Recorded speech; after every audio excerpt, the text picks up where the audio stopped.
ఆ ₹5కి ఏమొస్తుందమ్మా? ₹5తో శాస్త్రీ బామ్ కొత్త ప్యాక్ వస్తుంది. జలుబు, తలనొప్పి, ఒళ్ళనొప్పులు అన్నిటికీ రిలీఫ్ ఇస్తుంది. రాష్ట్ర వ్యాప్తంగా సంచలన రేకెత్తించిన 22 ఏళ్ల యువకుడు పందెపు సంజయ్ కుమార్ మిస్టరీ వీడడం లేదు. ఇంకా ఈ కేసు విషయంలో సస్పెన్స్ కొనసాగుతూనే ఉంది. 1:30కి అట్లా ఇంట్లో నుంచి బయలుదేరి వెళ్ళిన మనిషి తిరిగి ఏం జరిగిందో మాకు అర్థం కావట్లేదు. చివరికి 8లో శవమై తేలాడు. మోకాళ్ళు అంతా దెబ్బతింది బాగా బాడీ మీద. ఇంకా నేను చూడలేకపోయాను బాడీని. 6 రోజులు గడుస్తున్నా ఇప్పటి వరకు పోలీసుల వైపు నుంచి ఎటువంటి స్పందన మాత్రం రావట్లేదు. కేవలం కేసును దర్యాప్తు కొనసాగుతుందంటూనే కొనసాగిస్తున్నారు సస్పెన్స్ అంతా కూడా. పోలీసుల వైపు నుంచి మాత్రం మరికొంత సమయం ఇవ్వాలని కోరుతున్నారు. కానీ సంజయ్ కుమార్ తల్లిదండ్రులు మాత్రం కన్నీరు మున్నీరుగా విలపిస్తూనే ఉన్నారు. వారి ఆవేదనకు ఆక్రందనకు సమాధానం ఇచ్చేవారు లేక కేవలం ఆ ఇంట్లో కుమిలి ఏడుస్తున్నటువంటి పరిస్థితి కనిపిస్తోంది. నా బ్యాక్గ్రౌండ్లో మీరు చూస్తున్నారు పందెపు సంజయ్ కుమార్ ఫోటో. ఆ ఫోటో పక్కనే కూర్చొని ఆ తల్లి కన్నీరు మున్నీరుగా విలపిస్తుంది. 22 ఏళ్ళు కని పెంచి పెద్దవాడిని చేసి ప్రయోజకుడిగా సంజయ్ కుమార్ను చూడాలన్న ఆ కన్నవారి కలలు ఈరోజు కళ్ళలుగానే మిగిలిపోయాయి.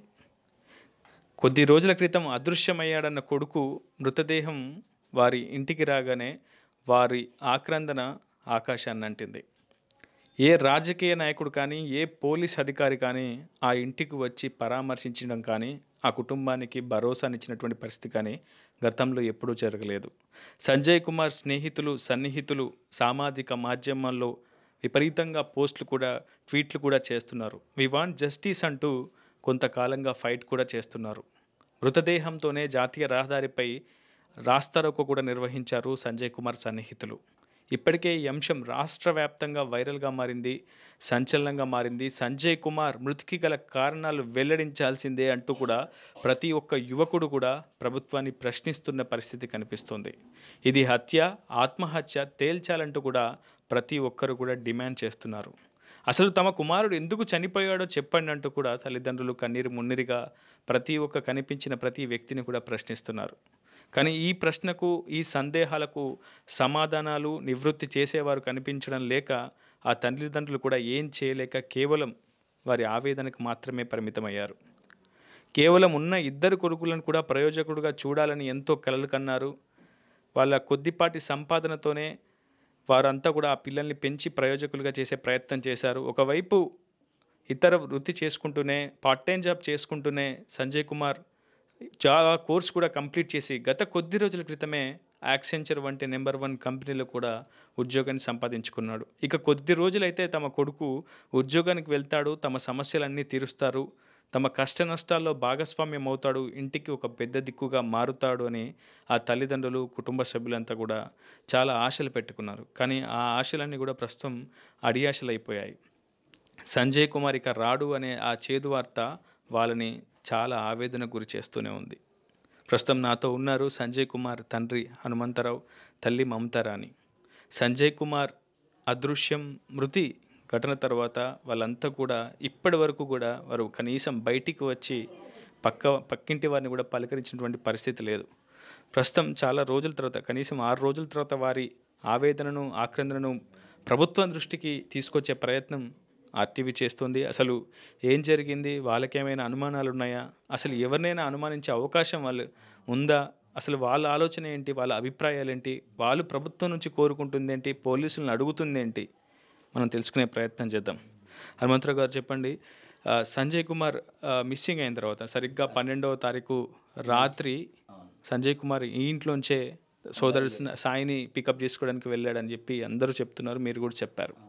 ఎంతవరకు ఆ రోజు సాయంత్రం హైదరాబాద్ నుంచి ఖమ్మం వచ్చిన తర్వాత ఇంట్లో తిన్నాడా, అన్నం తిన్నాడా, ఎలా ఉన్నాడు? ఆ రోజు పండక్కని వచ్చాడు కదా, ఎలా ఉన్నాడు ఆ రోజు? ఏమన్నా డిసప్పాయింట్గా ఉన్నాడా, మానసికంగా ఏమైనా కుంగిపోయినట్టు ఉన్నాడా? ఎందుకంటే చాలా రోజుల తర్వాత మళ్ళీ సంజయ్ ఇంటికి వచ్చాడు, మీతో ఎలా ఉన్నాడు పండగ వేళ? చాలా బాగున్నాడు సార్, అందరితో సంతోషంగా మాట్లాడిండు. వాళ్ళ చెల్లెళ్ళు, మా వాళ్ళ బాబాయ్ కొడుకులు అందరితో మంచిగా ఉన్నాడు. ఆ రోజు మంచిగా మాట్లాడిండు, సంతోషంగానే ఉన్నాడు. వాళ్ళ ఫ్రెండ్స్ని అందరినీ కూడా కలిశాడు. సో 11 అయిన వరకు ఈ కాలనీలో వాళ్ళ ఫ్రెండ్స్ అందరిని కలుసుకొని మాట్లాడిండు. చాలా మంచిగానే ఉన్నాడు సార్. సంక్రాంతి అంటే మనకి చాలా పెద్ద పండగ. రాక రాక కొడుకింటికి వచ్చిండు, ఒకవైపు కొత్త జాబ్ కూడా వచ్చిందని చెప్పిండు. ఆ రోజు ఆ ఆనందాన్ని మీరు ఏమైనా సెలబ్రేట్ చేసుకున్నారు ఆ కొద్దిసేపు అయినా? ఇంకా ఏం లేదు సార్, ఇంకా వెళ్తాడు కదా అప్పుడు చేయొచ్చులే అనుకున్నాం. ఈ లోపలనే ఈ సంఘటన జరిగింది. అది సరిగ్గా ఆ రోజు ఎన్ని గంటలకు ఇంట్లోంచి బయటకు వెళ్ళాడు, ఎన్ని గంటలకు భోజనం చేశాడు, ఎన్ని గంటలకు పడుకున్నాడు అసలు? భోజనం 9:30 కల్లా భోజనం చేశాడు సార్. ఇక కొంతసేపు బయట ఫ్రెండ్స్తో మాట్లాడాడు.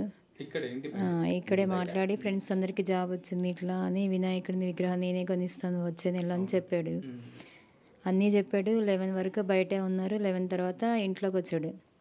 అప్పుడు పడుకున్నానా అంటే అన్నయ్య వస్తున్నాడు, మళ్ళీ నిద్రపోతే కుదరదు అని అన్నయ్యని తీసుకొస్తా అన్నారు. 1:30కి అట్లా ఇంట్లో నుంచి బయలుదేరి వెళ్ళాడు. వెళ్ళిన మనిషి తిరిగి రాలేదు. చెప్పాడమ్మా వెళ్ళేటప్పుడు నేను వెళ్తున్నా అన్నయ్యని పికప్ చేసుకొని వస్తా అని చెప్పాడండి. లేచే ఉన్నారు ఆ టైంకి? నేను లేసే ఉన్నా, మేమిద్దరం మాట్లాడుకుంటూనే ఉన్నాము. ఫోన్ చూసుకుంటా పాత ఫోటోలన్నీ చూపించుకుంటా కూర్చున్నాడు. ఇక జాబ్ గురించి ఇట్లా వెళ్తా మమ్మీ నీకు అన్నీ చేపిస్తాను నగలు అన్నీ అని అట్లా చెప్పి వెళ్ళాడు. వెళ్ళిన మనిషి తిరిగి రాలేదు ఇంతవరకు కూడా. ఏం జరిగిందో మాకు అర్థం కావట్లేదు. చివరికి 8లో శవమై తేలాడు. అది ఏంటో ఏం జరిగిందో అసలు ఇంతవరకు పోలీసులు కూడా కనిపెట్టలేకపోయారు. ఏది క్లియర్గా చెప్పట్లేరు. ఎట్లా మీరు ఇద్దరు కూడా చాలా సెన్సిటివ్గా కనిపిస్తున్నారు. సాయి అంతే సెన్సిటివ్గా కనిపిస్తున్నాడు, సంజయ్ అంతే సెన్సిటివ్గా కనిపిస్తున్నారు. ఎవరితో ఎక్కువగా మాట్లాడారట, వాళ్ళ పని వాళ్ళు చేసుకొని వెళ్ళిపోతారట. అసలు వీళ్ళ వ్యవహార శైలి ఎలా ఉంటుంది? మీ ఆర్థిక పరిస్థితి కూడా అంతంత మాత్రంగానే కనిపిస్తుంది. అసలు ఈ 2 గదుల ఇల్లులోనే మీరంతా కూడా జీవనం ఎట్లా సాగిస్తున్నారు? అసలు ఏం చేస్తారు మీ వారంతా? మా వారు ఆటో నడిపేవారండి ముందు. మేమైతే హ్యాపీగానే ఉన్నాం. ఉన్న దాంట్లోనే మా పిల్లలు తినే వాళ్ళు కూడా ఏదన్నా కూలి పనులు ఉంటే వెళ్ళేవాళ్ళు, చేసేవాళ్ళు. మేమైతే 4th ఇయర్ వరకు బాగానే గడిపాము సార్. ఈ 6 బీటెక్ అయిపోయింది, కోర్స్ నేర్చుకుంటానైతే వెళ్ళాడు హైదరాబాద్. 4 months 6 months అవుతుంది ఆయన వెళ్ళి. ఒకసారి వచ్చాడు, ఇక ఇట్లా జాబ్ వచ్చింది కదా అని తిరిగి వచ్చారు. ప్రతి నెల ఏమైనా పంపించే వాళ్ళమ్మా సంజయ్కి? హైదరాబాద్లో ఉండడం అంటే చాలా ఖర్చుతో కూడుకున్న పని, ఒకవైపు కోర్సు.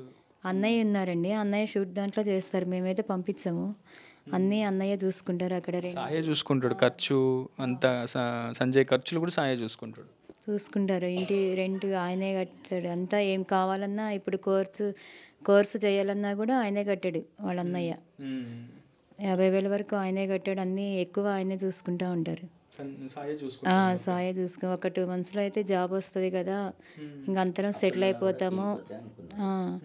అప్పులు అవి ఏమీ లేవు, కానీ ఈయన కొంచెం కష్టపడి చేసి చిట్టీలు వేసి అట్లా చేస్తే మా చిన్న ఆయన అయితే బీటెక్ కంప్లీట్ చేయించి కోర్సు కూడా నేర్పించాడు.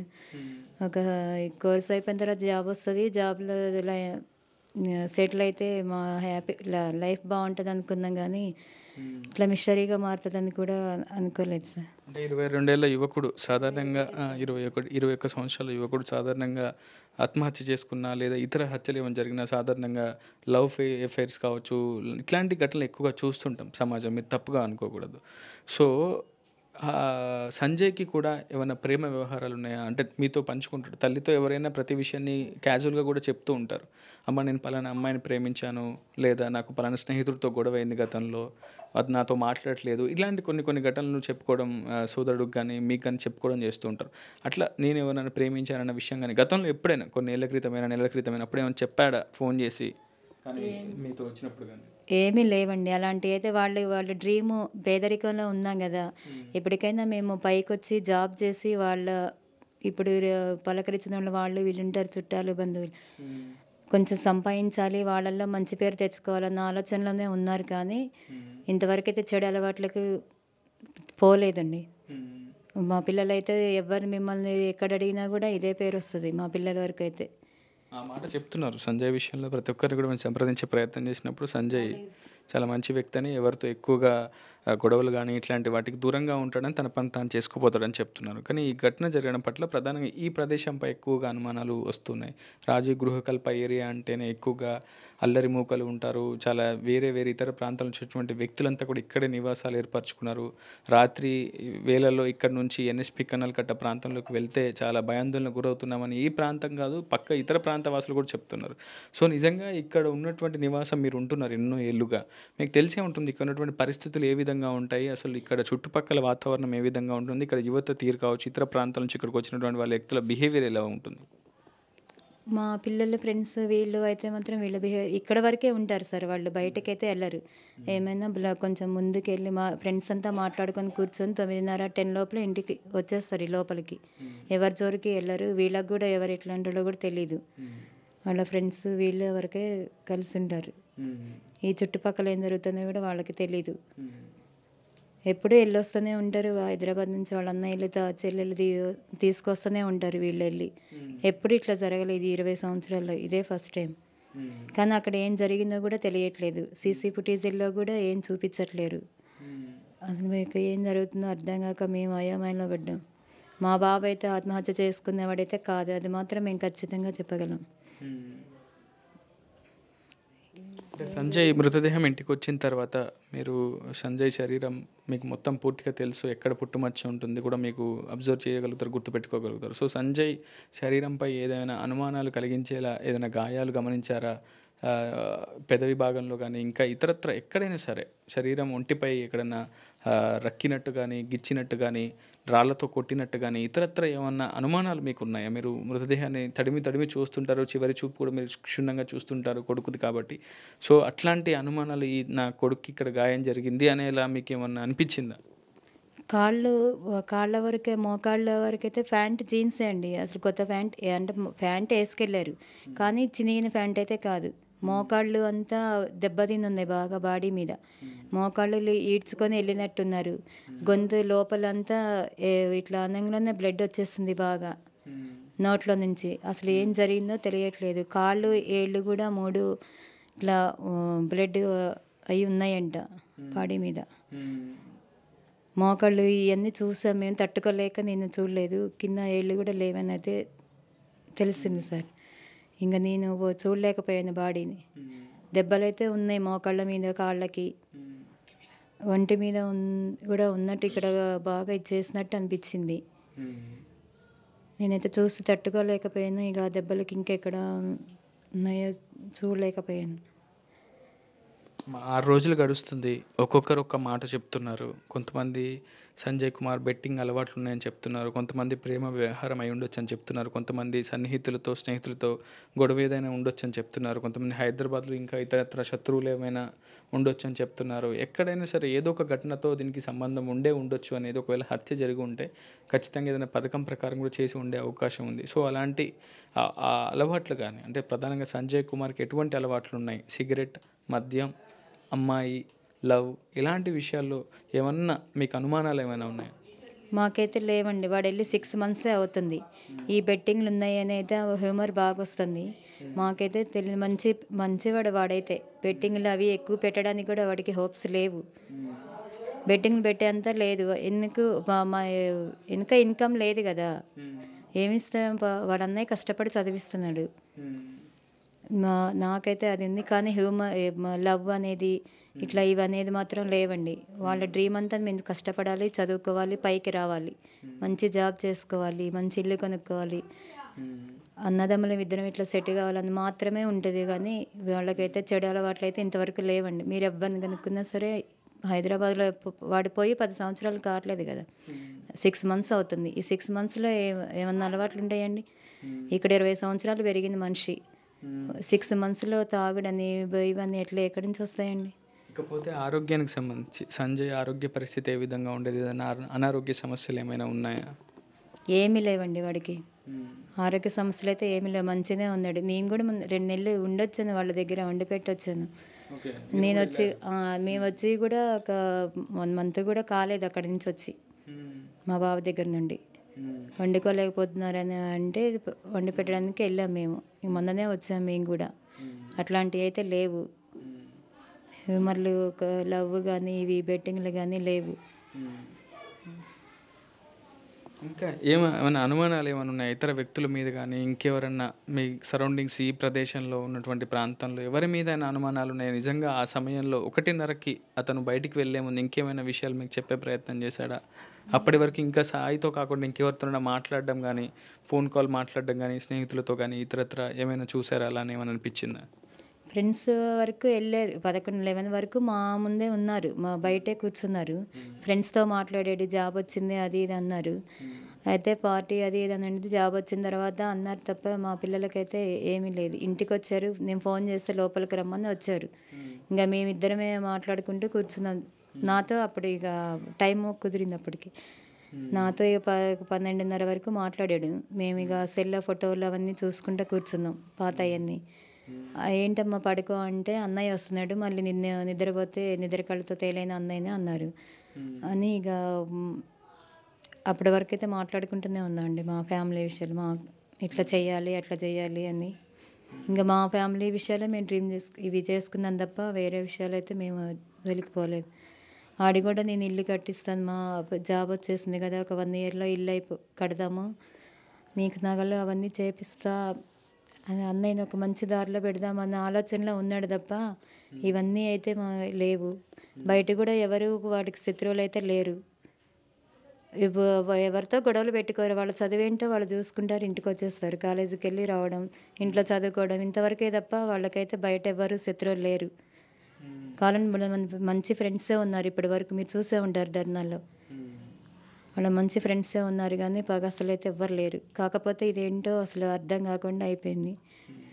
చివరిసారిగా అంటే సాయి ఇంటికి వచ్చినప్పుడు ఈ ఫోన్ కాల్ వచ్చిందా? రికార్డింగ్స్ ఇవన్నీ ఇంటికి వచ్చినప్పుడే మీరు విన్నారా?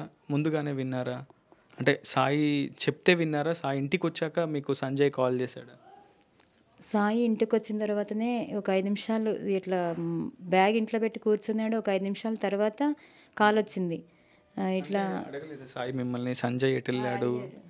ఇంటికి వచ్చిన తర్వాత అడిగాడు సాయి, ఏడమ్మా తమ్ముడు అంటే, నిన్ను తీసుకురావడానికి వెళ్ళాడు కదమ్మా, ఇద్దరు కలిసి రాలేదా అని అంటే, నేను కాల్ చేశాను వద్దని, నేనే ఇంటికి వస్తున్నాను, ఇక్కడే ఆపారు బస్సు, వస్తున్నాను కాల్ చేశాను, 2 సార్లు చేస్తే కూడా ఎత్తలేదు, మెసేజ్ పెట్టాను అది కూడా రిప్లై ఇవ్వలేదు, ఎక్కడికి వెళ్ళాడమ్మా అని ఇంటికి వచ్చి అడిగాడు. ఏమో నాన్న మరి నీకోసం వచ్చాడు వాడు, ఎక్కడ లేడా అంటే, అప్పుడు అట్లా మేము అడుగుతున్నాము కాల్ వచ్చింది. ఇక కాల్ వచ్చింది, ఈయన స్పీడ్కి వెళ్ళుకున్న ఇట్లా ఆటో గుద్దింది బండికి అని చెప్పంగానే మాతో కూడా చెప్పకుండా ఉరుకుతూనే ఉన్నాడు ఈయన, ఫోన్ గట్టిగా మాట్లాడుకుంటూ రోడ్డు మీదకి. సాయి వస్తున్నా అనుకుంటా. ఇక తర్వాత అక్కడ మెయిన్ రోడ్డు మీదకి వెళ్ళారు, నేను సగం దూరం వెళ్ళాను, మా వారు పక్కన వాళ్ళ డోర్ కొట్టి ఇట్లా జరిగిందంట అని చెప్పి వాళ్ళ ఆటో తీసుకొని వద్దామని ఉన్నారు. నేను సగం దూరం వెళ్ళా, మేము ఇక్కడే రోడ్డు ఎక్కాను. ఈయన మళ్ళీ రిటర్న్ అయ్యాడు. ఎమ్మటే వాయిస్ మెసేజ్ వచ్చింది, మమ్మీ ఇట్లా కాలువ కట్ట మీద కరకట్ట ఏదో అంట కట్ట, మేము కూడా ఇప్పటివరకు చూడలేదు, కట్ట మీద ఉన్నాడంట, చంపేస్తున్నారంట, అక్కడ ఎవరన్నా ఉంటే కాల్ ఒకసారి గెదర్ చేయ మమ్మీ, డాడీ వాళ్ళని అందరినీ పిలువు, బాబాయ్ వాళ్ళందరినీ చెప్పు, ఎవరన్నా ఫ్రెండ్స్ ఉంటే చెప్పు మమ్మీ అక్కడ బయట అని అంటే, ఎవరు లేరు, అక్కడ 3 ఉన్నారు. పండగ కదా మంట వేసుకుంటా కూర్చున్నారు 3. సెంటర్లో వాళ్ళు ఉంటే వాళ్ళని తీసుకొని మేము ఆటోలో, మేము ఫస్ట్ ఆటోలో వెళ్ళిపోయాం, మా వారు, నేను, మా బాబు, తర్వాత మా ఫ్యామిలీ మెంబర్స్ అంతా వచ్చారు మా వెనకనే. ఇవే ఆటో నెంబర్లు పడ్డాయి సీసీ కెమెరాలో, కానీ వీళ్ళు వెళ్ళింది మాత్రం కనిపించట్లేదు. ముందు వాళ్ళు వెళ్ళింది 7 నిమిషాల్లో మేము అక్కడ ఉన్నాం కట్ట మీద. అంతా చూసాం, బండి అయితే పడిపోయింది, అంతా అక్కడ చూసాం, చుట్టుపక్కల ఏది కనిపించలేదు. అదొక హిస్టరీగా అప్పటి నుంచి ఏం జరిగిందో పోలీసులు ఇంతవరకు చెప్పట్లేదు, ఇంతవరకు ఇన్ఫర్మేషన్ లేదు. ఇంకా ఒక్క విషయం చెప్పగలరా అమ్మా, ఎన్ని గంటలకి సంజయ్ ఇంట్లోంచి బయటికి వెళ్ళాడు అంటే అందాదా కాకపోయినా కొంత మీరు గుర్తున్నంత వరకు ఏ సమయం వరకు వెళ్ళి ఉంటాడు? ఇప్పుడు సాయి కాల్ రికార్డులు ఉంటుంది కదండి, మాకు ఎట్లా కంగారుగా తెలుస్తుంది? తెలిసే అవకాశం లేదు, కానీ పొరపాటున ఏమన్నా మీకు ఏమన్నా గుర్తుందా? అన్నదమ్ములు ఫోన్ చేసుకున్నారు, వాళ్ళ సెల్లో రికార్డ్ అయి ఉంటుంది కదా టైమింగ్స్. సరిగ్గా సాయి చెప్తున్నటువంటి ప్రకారం ఆ కన్వర్జేషన్ చూస్తే 1:31 సంజయ్ ఇంట్లోంచి బయటికి వెళ్ళినట్టు మనకి ఆ కన్వర్జేషన్ చూస్తే అర్థమవుతుంది. ఆ తర్వాత 1:38 సాయి కరుణగిరి ఆర్చ్ దగ్గర బస్ దిగినట్లు మనకి సాయి మాటల్లో అర్థమవుతుంది. సో ఈ వ్యవధిలోనే కేవలం మళ్ళీ 1:51 లోపు సంజయ్ కుమార్ మిస్సింగ్ ఘటన జరిగిపోయింది. సో ఈ 15-19 నిమిషాల మధ్యలోనే సంజయ్ కుమార్ అదృశ్య ఘటన జరిగిపోయింది. సో కట్ట మీద ఉన్నానని రికార్డ్స్ పంపడం, లైవ్ లొకేషన్ పంపడం, ఆ తర్వాత వీళ్ళు ఫ్రెండ్స్ లక్ష్మణ్ వీళ్ళంతా వెళ్ళడం, వెంటనే సెర్చ్ చేయడం, ఇవన్నీ జరిగినాయి. సో అంత తక్కువ వ్యవధిలో అమ్మ చికెన్ సెంటర్ దగ్గరికి వెళ్ళగానే అక్కడ ఆటో గుద్దిందని చెప్పడం, మీరు జస్ట్ మీకు వ్యూ పాయింట్ కూడా కనిపిస్తుంది. కొంచెం ముందుకెళ్తే ఉరికెళ్ళిన సాయికి అక్కడ ఎవరైనా ఉన్నా వెంటనే అర్థమైపోతుంది. లేదంటే అతను బస్ దిగినప్పుడైనా అమ్మ చికెన్ సెంటర్ వరకు ఒక వ్యూ పాయింట్ ఉంటుంది. సో ఎక్కడ కూడా అది కనిపించకపోవడం. సెకండ్ థింగ్, ఆటోలో సంచరించినట్టు ఎవరైనా అజ్ఞాత వ్యక్తులు, మహిళ సంచారం, అరుపులు, ఇలాంటివి ఎవరికి కనిపించకపోవడం సీసీ ఫుటేజ్లో కూడా. పోలీసుల నుంచి కూడా ఇదే ప్రధానమైనటువంటి అనుమానం. ఎక్కడ సంజయ్ కుమార్ కట్ట వైపు బలవంతంగా ఎవరో తీసుకెళ్తున్నట్టు కానీ ఆటో సంచారం కానీ ఆ సమయంలో కనిపించలేదని పోలీసులు చెప్తా ఉన్నారు. సో ఇక్కడ చాలా కీలకమైనటువంటి ఒక మలుపు, మిస్టరీ అనేది కనిపిస్తుంది. హనుమంతరావు గారు, మీకేమైనా ఈ ఘటన పట్ల, మీరు కొంత సీనియర్ కాబట్టి మీకు కొంత ఒక ఊహించగలరు కాబట్టి అసలు ఏం జరిగి ఉంటుంది ఈ ఏరియా గురించి కూడా మీకు స్పష్టంగా తెలుసు, ఎన్నో ఏళ్ళుగా ఇక్కడ ఉంటున్నారు. ఇక్కడ మూకల వల్ల ఏమైనా ప్రమాదం జరిగి ఉందంటారా? అట్లాంటి ఘటనల పట్ల మీరు ఏమైనా అనుమానం? గంజాయి వాళ్ళైతే తిరుగుతారని తెలుసు సార్ నాకు, అంతకుమించి ఏం తెలియదు. అయితే ఆ రోజు వాడు 12:30 బయలుదేరిండు, 1 గంట బయలుదేరిండు కూడా మాకు తెలియదు సరిగ్గా. ఎవరు కావచ్చు సార్ అట్లా. మీరున్నారండి ఆ రోజు ఇంట్లో? పడుకున్నారా మీరు? పడదాకుండి పడుకున్నా, లేకపోతే నేనే పోయేటోని. మీకు అంటే ఇట్లా జరిగింది, ఇట్లా కాల్ వచ్చిందని ఎన్నింటికి లేపగానే మీరు వెళ్ళిపోయారా? మీరే ఆటో తీసారా? తలుపు తీసిన, పెద్దోడు రాగానే తలుపు తీసిన, వీడు వచ్చిండు. 2 బటన్లు ఇప్పే లోపల ఫోన్ వచ్చింది. ఫోన్ రాగానే నేను వస్తానని వీడు అతను ఉరికిండు. వాడు ఉరికే లోపల ఏమైందని చెప్పి నేను పక్కింటి వాళ్ళని వీళ్ళని మా తమ్ముళ్ళని అందరిని తీసుకొని నేను కూడా బయటకు వచ్చిన. వాడు అకౌంట్ ఇక్కడ రాగానే మేమంతా బయలుదేరి వెళ్ళిపోయినాం. అది జరిగిన సంఘటన. మీరు కేవలం 5 నిమిషాల్లోనే ఇక్కడికి రీచ్ అయిపోయారు. ఆటో వేసుకొని 2 ఆటోలు ఒక బైక్ మీద వెళ్ళినట్టున్నారు మీరు. అక్కడ కిరాణా షాప్లో కూడా సీసీ ఫుటేజ్లో రికార్డ్ అయింది మీరు వెళ్ళినటువంటి దృశ్యాలు. అంటే ఘటన అంటే లాస్ట్ రికార్డింగ్స్ రావడం, లైవ్ లొకేషన్ వచ్చిన 5 నిమిషాల్లోనే మీరు కట్ట మీదకి వెళ్ళిపోయినట్టు అర్థమవుతుంది. కానీ 5 నిమిషాల్లో ఏం జరిగి ఉండొచ్చు? అక్కడ బైక్ మాత్రమే కనిపిస్తుంది, బైక్ ఒకటే కనపడుతుంది, ఇంకేం కనపడట్లే. అది ప్రాబ్లం. అరుపులు, కేకలు, లేదంటే ఇంకేమన్నా అనుమానం? మేము వెళ్తుంటే కూడా చూసినా అరుపులు ఏం లేవు. 1:52కి ఈ వార్త వచ్చింది. వార్త వచ్చిన తర్వాత మేము అక్కడికి వెళ్ళినాం. ఈ లోపల ఏం జరిగిందో తెలియట్లేదు సార్. వీడైతే లేడు. చాలా ఎత్తుకులాట జరిగింది మాది, అయినా దొరకలేదు. అది జరిగింది. పోలీసులు ఈ 6 రోజుల కాలంగా పోస్ట్మార్టం రిపోర్ట్ చేయించారు. రిపోర్ట్ కూడా కొద్ది రోజులు వస్తుందని చెప్తున్నారు. కాల్ డేటా తీసామని చెప్తున్నారు. కొంతమంది పిల్లల్ని కావచ్చు కాల్ డేటా ప్రకారం కొంతమంది విచారణకు కూడా పిలిపిస్తున్నారు. పోలీసుల నుంచి మీకు ఏమైనా సమాచారం ఉందా? ఇలా జరిగి ఉండొచ్చండి, ఇలా జరిగింది? ఇంతమటికి ఏం చెప్పలేదు సార్ మాకు. ఇంతమటికి ఏం చెప్పలే. అందరిని పిలిపించి ఎంక్వైరీ చేస్తున్నాం అంటాడు. అంతేగాని మాకైతే ఏం చెప్పలేదు.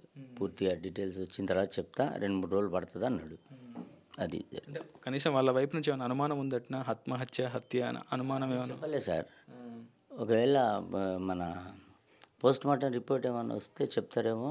అందులో ఈ voice message, call, cell phone కూడా ఆయన దగ్గరనే ఉంది కదా సార్, అది కూడా చూసిన తర్వాత చెప్దాం అన్నట్టు ఉన్నారేమో అనుకుంటున్నాను నేను. అది అంటే ఎంక్వైరీలో భాగంగా పోలీసులు కూడా ఇంటికి వచ్చారు కదా, ఏమేమి తీసుకెళ్లారు ఇంట్లోంచి? మా ఇంటికాడికి వెళ్ళి ఒక ఆధార్ కార్డు, వాడిది మా తమ్ముడు మా పిల్లగాడిది పాన్ కార్డు తీసుకెళ్ళిండ్రు. అంతే అంతే. ఆ 2 తీసుకొని పోయిండ్రు. తెల్లారి హైదరాబాద్ అటు ఇటు అంతా తిరిగింది, కానీ ఇంకేం చెప్పలేము మాకు. ఇప్పుడు ఫైనల్గా మీరు ప్రభుత్వాన్ని ఏమన్నా కోరుకుంటారా? పోలీసుల వైపు నుంచి మీకు ఏమన్నా ఇంకా ఏమన్నా మీరు డిమాండ్ చేసే అవకాశం ఏమన్నా ఉందా? అసలు ఏం అడుగుతున్నారు? మీకు కావాల్సిందేంటి? మీరు సంజయ్ మృతి విషయంలో ప్రభుత్వాన్ని మీరు డిమాండ్ చేస్తుంది ఏంటి? డిమాండ్ అంటే ఏం లేదు సార్. అది ఆత్మహత్య అనే తెలవాలని మాకుంది. ఒకటి, ప్రభుత్వం మేము పొంగులేటి శ్రీనివాసరావు గారిని గెలిపించుకున్నాం, రేవంత్ రెడ్డి గారిని గెలిపించుకున్నాం, అందరినీ గెలిపించుకున్నాం. ఇంత మటుకు మాకు ఎవరు పరామర్శించిన వాళ్ళు కూడా లేరు. అది మాకు ప్రభుత్వం ఏదో మా కొడుకు బాగుపడితే మేము చూద్దామని చూసినాం. అతను కూడా ఈ విధంగా అయిపోయిండు. ఇక ప్రభుత్వం ఏదైనా సాయం చేస్తే చేయాలి సార్. ఇక మీరేం చెప్తారమ్మా ప్రభుత్వాన్ని? మీరేం కోరు? మా బాబు అయితే హత్యేనండి, ఆత్మహత్య చేసుకునేంత పిరికేడైతే మా బాబు కాదు. కాకపోతే ఇది మా ఆత్మహత్య అని తేలాలి. ఇది ఒక్కటి ఎందుకంటే ఇంతవరకు మంచి పేరు సంపాదించుకున్నాడు 20 సంవత్సరాలలో మా బాబు. ఇదొక్కటే తేలాలి. ఇంతవరకు ఎవరు వచ్చి చూసిన వాళ్ళు లేరు, పరామర్శించిన వాళ్ళు లేరు. దయచేసి మాకు ఇదొక్కటి ఆత్మహత్య అనేది ఒకటి తేల్చి చెప్పాలి తొందరలోనే. ఇంతవరకు రిపోర్ట్లు రాలేదన్నారు. రిపోర్ట్స్ ఎప్పుడు వస్తాయో కూడా తెలీదు. ఇది మాత్రం ప్రస్తుతం సోదరుడు సాయి కూడా మనతోటే ఉన్నాడు. సాయితో కూడా మాట్లాడించే ప్రయత్నం చేద్దాం. సాయి, ఏం చెప్తావు నువ్వు ఫైనల్గా? ఎందుకంటే నువ్వు ఇద్దరు కలిసి పెరిగారు, కలిసి తిరిగారు, ఒకే కంచంలో అన్నం తిన్నారు, ఒకే రూమ్లో ఇద్దరు ఆశ్రయం ఉంటున్నారు. అతన్ని ప్రయోజకుడు చేయాలని చెప్పి నువ్వు సంపాదించినటువంటి కష్టాన్ని అంతా కూడా అతనికి పెట్టుబడిగా పెట్టావు. రేపు మాపో జాబ్ వస్తుంది, మీ ఖర్చులు, మీ ఇష్టాలన్నీ తీరుతాయని కూడా మీరు భావించారు. మీ తల్లిదండ్రులు కూడా అదే చెప్తా ఉన్నారు. ఈరోజు సంజయ్ లేడు. సంజయ్ మృతికి సంబంధించి ఇంకా మిస్టరీ విడడం లేదు. నువ్వు ప్రభుత్వాన్ని ఏమైనా కోరుతావా? పోలీసులను ఏమైనా కోరుతావా?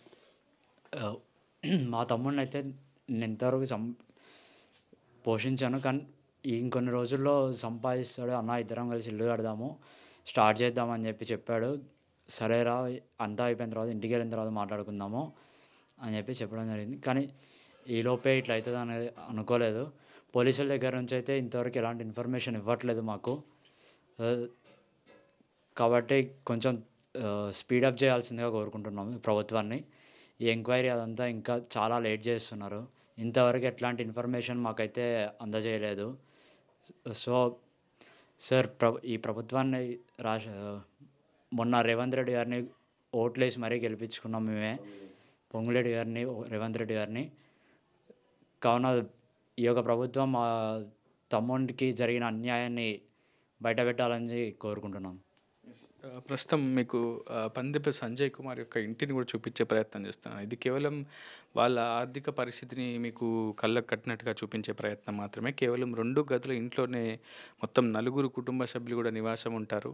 వాళ్ళంతా కూడా కష్టం మీదనే ఆధారపడి, వాళ్ళ శ్రమ మీదనే ఆధారపడి జీవనం సాగిస్తూ ఉంటారు. సంజయ్ కుమార్ని 22 ఏళ్ళ పాటు పెంచి వాళ్ళు ఈరోజు బీటెక్ కూడా చదివించారు. ఎంతో శ్రమపడి కూలీ నాలి చేసుకుంటూ పెంచారు. ఆ తర్వాత తన సోదరుడు ప్రయోజకుడు అవుతాడన్న ఉద్దేశంతో సాయి కూడా తన వేతనాన్ని కొంత పెట్టుబడిగా పెట్టి ఒక పూట తిని ఇంకో పూట తినక వాళ్ళు హైదరాబాద్లో జావా కోర్స్ కూడా పూర్తి చేసి సాయి తనకు వచ్చినటువంటి సంపాదనతోటే సంజయ్ని కూడా బ్రతికించుకొని ముందుకు వెళ్ళే ప్రయత్నం చేస్తున్నారు. ఇంతలోపు వాళ్ళ కళలన్నీ కూడా కళలైపోయాయి.